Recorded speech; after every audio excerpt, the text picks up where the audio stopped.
అందరికీ నమస్కారం. గుడ్ ఫుడ్కి స్వాగతం. ఈరోజు మనం జస్ట్ 4 ఇంగ్రీడియంట్స్తో లడ్డు చేసుకుందామండి పుట్నాల పప్పుతో. దానికి 1 కప్ పుట్నాల పప్పు తీసుకున్నానండి, 1/2 కప్ మిశ్రీ, కొద్దిగా ఎక్కువ తక్కువ కూడా చేసుకోవచ్చు, షుగర్ కూడా తీసుకోవచ్చండి మిశ్రీ ప్లేస్లో, గీ ఇంకా ఇలాచీ.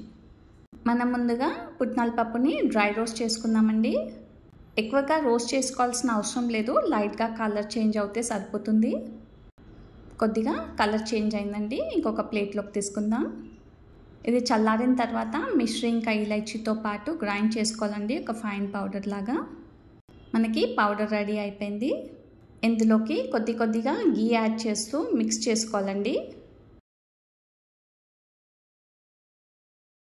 మనకు కావాల్సిన సైజులో లడ్డూలు చేసుకోవడం, ఇంకా ఇలాగే అన్ని లడ్డూస్ ప్రిపేర్ చేసుకోవాలి. చూసారు కదండి, మనం ఎంత ఈజీగా జస్ట్ 4 ఇంగ్రీడియంట్స్తో పుట్నాల పప్పు లడ్డూలు చేసుకుందాం. ఇది నోట్లో వేస్తే కరిగిపోయేలాగా ఉంటాయండి. తప్పకుండా మీరు ఈ లడ్డూలు ట్రై చేసి మీ కమెంట్స్ని ఇవ్వండి. మన ఛానల్లో ఇప్పుడు హిందీ అండ్ తెలుగులో రెసిపీస్ ఉంటాయండి, కాకపోతే ఎక్స్క్లూజివ్లీ హిందీ వీడియోస్ పోస్ట్ చేయడానికే న్యూ ఛానల్ స్టార్ట్ చేశానండి, గుడ్ ఫుడ్ హిందీ. లింక్ డిస్క్రిప్షన్లో ఇస్తాను, చూడండి.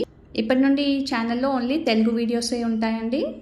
మనం ఎలాంటి ఆర్టిఫిషియల్ ఫ్లేవర్స్ లేదా కలర్స్ యూజ్ చేయమండి మన రెసిపీస్లో. ఎవరికైనా కావాలంటే షేర్ చేయండి. ఇలాంటి ఇంట్రెస్టింగ్ అండ్ హెల్తీ రెసిపీస్ కోసం మన గుడ్ ఫుడ్ని సబ్స్క్రైబ్ చేయండి, అందరికీ కూడా షేర్ చేయండి. Thank you.